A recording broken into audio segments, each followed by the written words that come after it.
Nakakaawa dahil duguan ang isang senior citizen na ito matapos siyang puntiryahin sa face ng isang binatilyong lalaki. Dahil daw di umano'y kinatcall niya yung kasama niyang babae kaya gumanti itong binatilyong lalaki kaya nagkaganyan ang kanyang mata. Kaya pinagkaguluhan sila somewhere in SM Bacoor. Pero grabe, violence is not the answer. Kahit na may pagkakamali ang senior citizen na yan para i-physical siya ng isang binatilyo. Kaya panoorin natin ang buong eksenang ito sa parts ng mga clips na yan. Kaya ang tanong dito, ano ang mas mabigat? Yung pagkakat-calling ba versus yung physical violence? So, kayo na ang humusga. Grabe talagang ginawa sa senior citizen na yan, no? Kahit sino ka pa, boy, oh. Tumutulo talaga. Parang wala kang tatay. Hindi naman, alisin mo yung upuan, hindi ba kakatayo to? Tingin daw na masama. Ay, nakasalamin ko pa. Ate! Kahit ka nakakayo, Manahimik ko kayo, hindi ko kayo kasama sa gulo, ha? Manahimik ko kayo. Courtesy of Bimbo sa video na ito. So, kinatkat ko para hindi ma-copyright. And makikita natin dito sa video is yung lalaki responsible sa pananapak sa senior citizen na as in, no, pinaano niya talaga yung mata ng senior citizen. And then, meron siyang kasamang babae. So, itong babaeng ito is allegedly kinat-call ng senior citizen. Kaya, siguro nung time na yon, parang feeling niya naging uncomfortable, medyo na-offend. So, sinabi niya dito sa kasama niya na binatilyong lalaki. So, itong binatilyong lalaki, nilapitan, tapos, ayan, nanapak siya doon sa senior citizen. And then, nung maraming nakakita, ayun, medyo inano sila, no? Tinanong bakit niya ginawa, bakit kailangan pa niyang gumawa ng violence. Tapos, bliner ko yung video kasi nga, di ba, para hindi rin ako mapagbantaan ng kung sinong party dyan kapag makita nila yung video na ito. Siyempre, to protect their privacy din. Disclaimer muna. Alam ko, wala po ako sa lugar kung saan nangyari yung insidente, kaya wala po akong K or LMNOP para husgahan ang both sides, yung senior citizen at yung nanapak na bata, yung or binatilyo I should say. So, i-weigh na lang natin kung ano yung mga ginawa kasi ng senior citizen na ito and yung ginawa rin kasi ng binatilyong ito. So, malaking lesson din ito para sa atin. Sabi ng uploader, yung original uploader na si Bimbo, humihingi po ako ng pasensya kung na-delete ko po yung unang video. Sa sandalihang pong pinagbantaan po ako, kasi hindi niya bliner siguro yung video kaya syempre na-expose, no? So, akala ko po okay na, pero ayaw po nilang tumigil sa pagbabanta kaya napilitan na lang din po akong i-post ulit ang video. Hindi ko na lang po papangalanan kung sino sila dahil alam ko, alam nyo kung sino sila. Kayo na po bahala sa kanila. Kaya ko lang ginagawa ito para tulungan lang si tatay. Yun lang ang intention ko. Salamat sa nakakaunawa.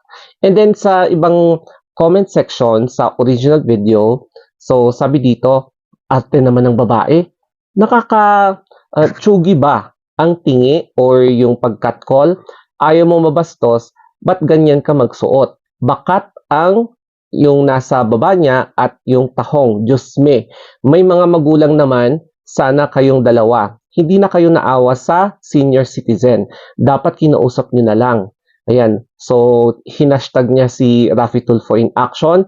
Sana mabigyan ng hustisya si tatay. So, yung isang comment naman, ate, kung nakat-called ka nung matanda, sana nireklamo mo na lang. Inilagay mo pa sa alanganin yung jowa mo. Paano kung kinuyog din yan ng mga driver dyan? Nakaka-visit yan sa part ng jowa mo na masyustos ka, no? Pero sa tanda niyan, di na need saktan pa, Diyos ko, sabi. Hala, may dumating na chopper dito sa amin, no? Baka susugurin na talaga ako dito. Pero joke lang, ang masasabi ko lang dito is, violence is really not the answer. Kahit na may pagkakamali yung unang party, pero hindi sapat yung dahilan na sapakin yung isang party, lalo na at alam mong walang kalaban-laban yung senior citizen na yun, no? So, ang ending, pwedeng makasuhan din yung binatilyo. So, pag-usapan natin yung first side, yung side A, na yung matanda, no? So, allegedly, ang pagkakamali daw niya, di umano ay nag-catcall doon sa babae. So, syempre, bilang isang babae, parang feeling niya na offend siya. I am not sure kung gaano ka-intense yung pagka-catcall sa kanya. Either siguro sinitsitan or baka meron pang additional kaya na-aggravate yung parang level of uncomfortability ng babae. So, syempre, out of sa kanyang pagkadismaya, shinare niya ito, in-express niya para mai-release yung frustration niya sa kanyang jowa. So, mukhang jowa nga niya yung kasama niya. And then, itong jowang ito, syempre, very protective. Yun yung nature ng isang jowa. So, gusto niyang i-defend yung kanyang girlfriend. Kaya, yung ulo ng jowa at hindi niya kinonsider yung age ng nag-catcall sa kanyang girlfriend at nanapak siya.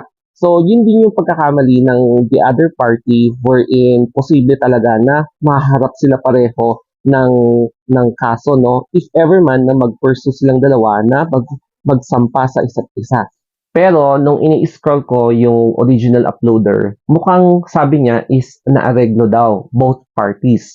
Pero kahit na naareglo, marami pa ring pages yung nag-post na hindi censored. So, ako, syempre sinensored ko, no? Para to preserve their privacy din. So, malaking lesson talaga ito na lalo na kapag medyo nasa early 20s ka, alam niyo yung spurt of emotions talaga na kung minsan hindi natin kino-consider yung consequences kapag ni-release natin yung ating init ng ulo.